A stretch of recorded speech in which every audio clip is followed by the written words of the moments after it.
previous lectures, we learned how to write text to the console and also how to create variables of different data types. But what's the point of variables if we can't get them from the outside? So in today's lecture, we are going to learn how to read information from the console. Let's imagine we are in charge of creating a program that will help user to identify his clothing size. Let's first ask our user what's his or her name. For this purpose, once again, I'm going to use object cout. That stands for the character output. Then I'm going to use this less sign. This less sign is actually called string insertion. And I'm going to write to the console, enter your name. Space, and I'm not going to use the end line object because I want my user to write his name on the same line. Now we're going to allocate some space in our computer memory where we're going to store user input. For this purpose, of course, I need to create a variable. Okay, I just noticed that I forgot to include namespace std.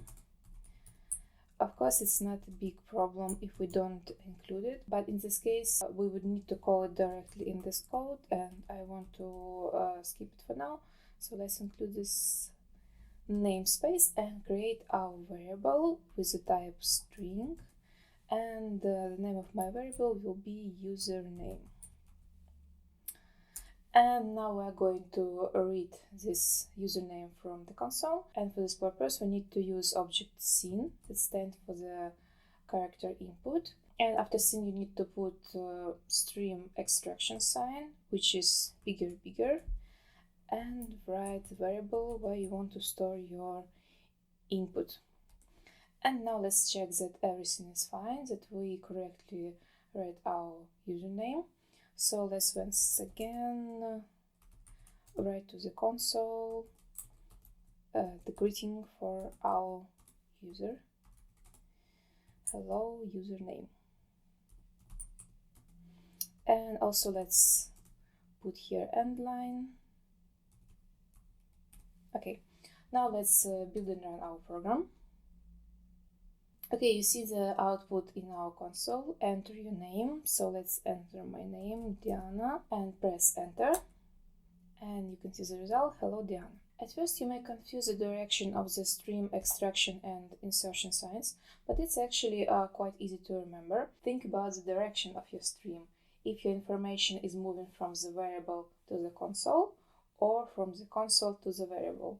So when we use character output, we send information from the variable to the console. So you can see the direction of these arrows is in the console direction, and when we are reading information, stream is moving from the console to our variable. So the direction will be from the scene to the username. Now let's run our program again, and let's check what will happen if our user has a double name.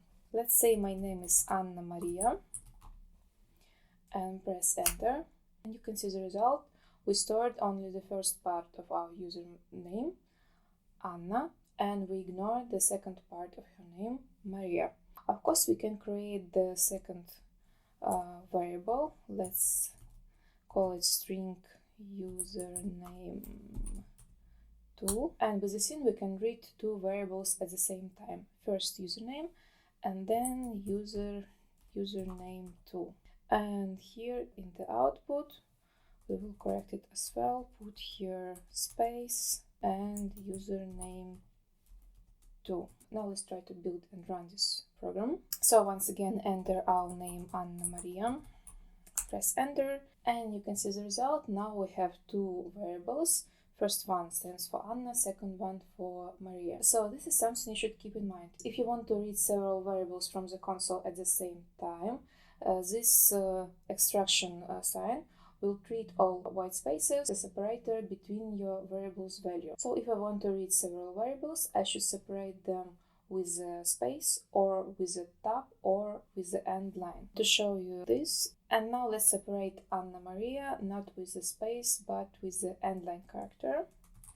And you can see that our console is still waiting that I will create the input for the second variable. And now if I press enter, we assign the values for the both variables, and once again we see the output hello Anna Maria. But what if my user's name is much longer? What if I don't know how many words there will be in the username? What should I do in this case? So let's delete this second username variable and go back to our initial program U. So if you want to read not the one word of the string but the entire line, instead of the scene object with the extraction sign that treat all white spaces as separators, we are going to use a function called getLine.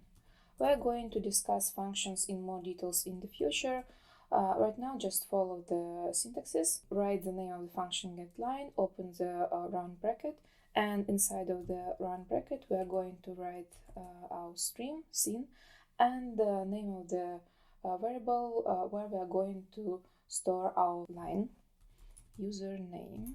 And now let's try to build and run our program again. And now I'm going to write some really long name of our user, like say Albus Percival Wulfric. I don't remember his first name, sorry, so we'll just Dumbledore. And you can see the result. Hello, Albus Percival Wulfric. I forgot his full name, sorry. Albus Percival Wulfric something Dumbledore. Okay, so that's how we read strings from the output. But what about other variables? So let's now ask our user to enter his parameters.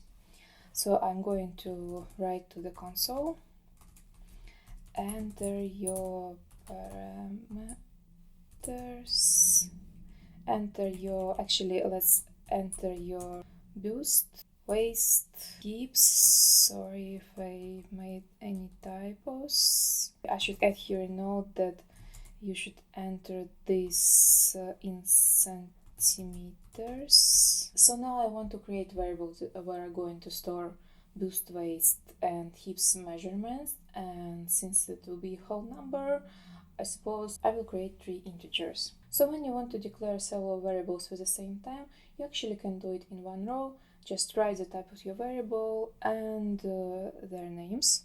So my names will be boost, comma, waist, comma, and hips. And in the same way, I'm going to read these variables using the extraction separator that will expect me to separate these variables with the white space. And to be sure that everything is okay, let's write to the console that your measurements. Oh, why should I create so many variables? Because you should separate all of them manually with the space, and then waist, and once again space, and then hips. Finally, oh no, let's also add end line. Now let's try to run our program once again. So let's build and run it. Oh, I made some mistake. I made a typo in waist. Now let's build and run it again. So enter your name, Diana. Hello, Diana. Enter your boost, waist, and hips. So honestly, I don't know my measurements, so I will enter some random one. So let's enter 100 for the boost, space. With the space, I separate these two variables, boost and waist. Waist, let's type 60. And now I should type the third one, hips. Once again, I can separate them with space, tab, or end line. And for the hips, once again, let it be 100. So your measurement is 160, 100. That's not true, but okay. So I already have a bunch of code, and I think for you it's already very clear how to work with the strings and with the integers. So I'm going to comment this code so you can see it, but we're not going to execute it. And now I want to ask my user to enter his or her height, for example, to identify the correct length of the clothes. So once again, let's create the output. To our console, enter your height, and I will ask my user to do it in meters because I want to demonstrate you how to read floats and doubles, of course. Now once again I should create the variable. Let's create float variable height, and we are going to read this variable and check that everything is okay. Once again, let's create output. Your height is and line. Now let's run this piece of the code.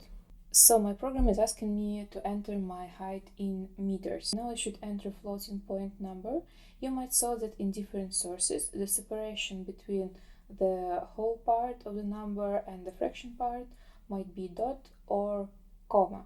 But according to the international standards and standards of C++ language and all other languages, the separation between whole and fraction in the floating point number should be only dot.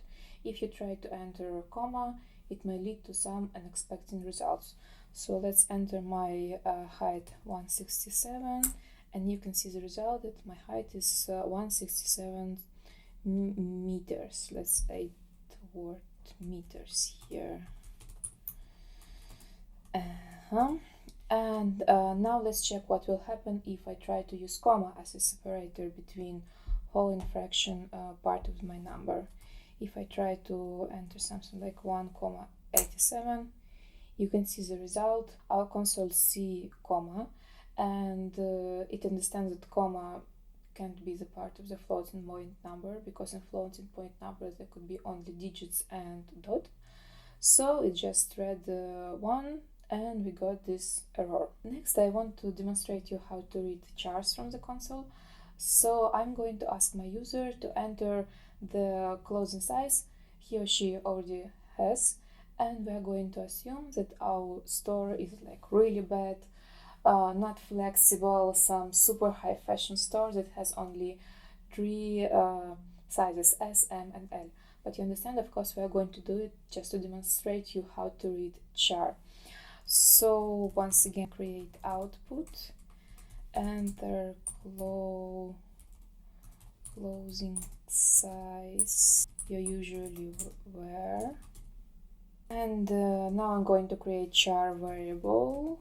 You might think about naming this variable size, but size is actually the word reserved for another object in the namespace std, so we can't use such variable names since we included using namespace std. We need to think about something else. Let's name it closing size short, and read this char variable closing size. And once again, to check that everything is okay, let's create the output sizes, size and line.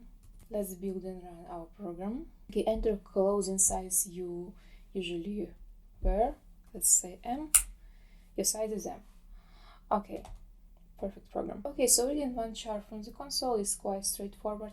But what if I want to read several chars? For example, I want my user to enter 3 possible values of the closing size he or she already has. So let's create variables S1, S2, and S3, and let's just try to read them as we did for the integer, and check the result, writing it to the console. And actually, you know, I'm not going to use separator here because char is one character, S2 and S3. Let's check now what will happen in our program. I'm going to build it and enter closing size you usually were. So let's try to write 3 characters without any separators, S, M, L. And you can see that we successfully read and stored these 3 characters, S, M, and L. Now let's try to enter 3 characters, but we are going to use white space separator. So if you think it's not obvious what will happen, because from one point of view, extraction stream treats space as a separator between variable, but from other point of view, space is a character itself. So what will happen if I enter S, M, and L, separating them with space? And you can see the result. We still read S, M, and L for our character variables, and we ignored space as separators. So once again, you should keep this in mind, that for the stream extraction sign, space, white spaces such as spaces, tabs, and lines is a separator between variables. If you want to be able to read all possible characters from the console, so for example, if there is space, I won't just read it as a space character, you should use function get instead of the stream instruction sign. So first we are going to get S1, first variable, then we are going to get S2, second variable, and then we are going to get S3, third variable. Now let's try build and run this program again. And of course I made a typo, I forgot to call the function get. And now once again I'm trying to write S, M, and L. And let's now press enter to see the result. And you can immediately see the difference. When we use function get instead of the stream instruction sign, we don't treat white spaces as a separators anymore. We treat them as characters.